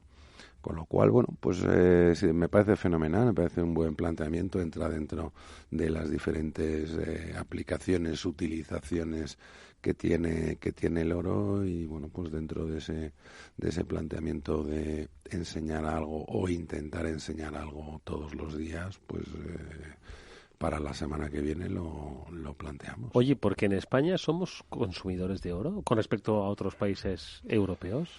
Pues la verdad es que en España, bueno, hay una cierta demanda, no solo de joyería, también de inversión, pero hay un aspecto, si nos remontamos a la historia, claramente, bueno, pues ha habido una cierta vinculación o paralelismo de la historia del oro en el mundo y los españoles. Todos nos vendrá a la cabeza, bueno, pues el descubrimiento de América y la cantidad de oro que vino aquí, la inflación que generó o acabó generando todos esos viajes. Pero si te remontas a la época de los romanos, incluso anterior, bueno, pues tenemos restos y tenemos historia de minas de oro también en España. O sea que, ¿sí? Sí, bueno, pues tienes en Asturias, estuvieron los romanos en Asturias sacando oro, por la zona de Huelva también. Bueno, eso también, si quieres, un día lo podemos incluso también tratar en un programa. Sí, pero hacer un trazado geográfico de dónde hay oro en España. Bueno, donde hay, o hasta por lo menos dónde sabemos que ¿no? hubo oro. Dónde sabemos que hay. Mira, un ejemplo dentro de esto es, hay una compañía multinacional que está viendo a ver si puede conseguir unos permisos para, bueno, hacer una exploración en los Pirineos, creo que eran leridenses. Uh-huh. Bueno, el gran hándicap es que es una zona considerada parque natural, con lo cual lo veo claramente complicado, difícil, sí. Pero bueno, si quieren ir ahí a buscar es porque tendrán sus indicios, sus razones, ¿no? O tendrán sus motivos, efectivamente. Pero, como ves, sí que hay opciones y que hay explotaciones. Obviamente no son ni las más rentables ni las más grandes, pero si las hay, las ha habido y quién sabe si puede haber más en el futuro. Bueno, pues de oro vamos a hablar. Quedamos pendientes para la próxima semana de conocer un poco más en profundidad cuáles son los sectores de actividad, que son muchos y nos vamos a sorprender, nos lo va a traer Tomás, en los que el oro tiene, o por lo menos juega un interesante papel y que al final acaba, ¿por qué no?, condicionando o impactando en la inversión que nosotros podamos realizar del oro físico. Tomás Epeldegui, queda lanzado el reto. La semana que viene se lo contamos a los oyentes. ¿Te parece? Fantástico. Pues muchísimas gracias y nos vemos dentro de 7 días. Y nosotros, amigos, nos vamos a despedir hasta mañana, en el que, ya os adelanto, vamos a tocar un tema apasionante. Vamos a tener una mesa especial sobre contratación pública, sobre adjudicaciones. Estarán diversos expertos con nosotros desde las 7 hasta las 8, en los que hablaremos eso precisamente, de cómo las empresas pueden, con todos los cambios normativos que hay, acceder de una manera clara, transparente y, por supuesto, eficiente al mundo de las contrataciones. Será, como digo, desde las 7 hasta las 8 de la tarde. Mañana, por supuesto, que os daremos más detalles. Nosotros empezaremos a las 18:30 como es habitual, pero tendremos ese programa especial que desarrollaremos en el After Work de Capital Radio. Hasta entonces, amigos, disfrutad de lo que resta de día con ese cambio horario. Lo hablaremos a lo largo de la semana, si realmente tiene o no impacto en la hostelería, el comercio, en la eficiencia, en el consumo energético, etcétera, etcétera. Néstor Betancor cerró técnicamente el programa. Eduardo Castillo se despide hasta mañana. Adiós.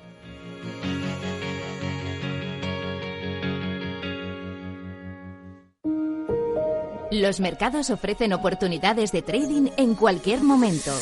No pierda nunca una oportunidad con la nueva app de trading de CMC Markets, diseñada para ofrecerle en su móvil la mejor operativa con CFDs. Pruebe la nueva app de CMC Markets. Podrá mantenerse al día con notificaciones instantáneas y personalizarlas según su estilo de trading. Descargue la aplicación de CMC desde su App Store o Google Play. CMC Markets, expertos en CFDs y CFDs Forex. El 78% de las cuentas de inversores minoristas pierden dinero en la comercialización con CFDs con este proveedor. Debe considerar si comprende el funcionamiento de los CFDs y si puede permitirse asumir un riesgo elevado de perder su dinero. Es verdad, hay familias con padres tan confiados que quitan a sus hijos los ruedines de la bici antes de tiempo. Por eso con la app de Mafre Salud llevas siempre tu tarjeta sanitaria digital y ahora además tienes 3 meses gratis en tu seguro. Consulta condiciones en mafre.es. Mafre, colaborador del acontecimiento 8º centenario de la Universidad de Salamanca. ¿Cansado de la baja rentabilidad de los depósitos? ¿Decepcionado con tu inversión en bolsa? Miles de inversores llevan años disfrutando de la alternativa de Mi AAA y están consiguiendo más por su dinero. ¿Cómo? A través de Mi AAA puedes invertir tu dinero igual que lo hacen los bancos, de manera sencilla y totalmente transparente. Entra en mitriplea.com y descúbrelo. Recuerda, Mi AAA. Capital Radio. Siente la economía.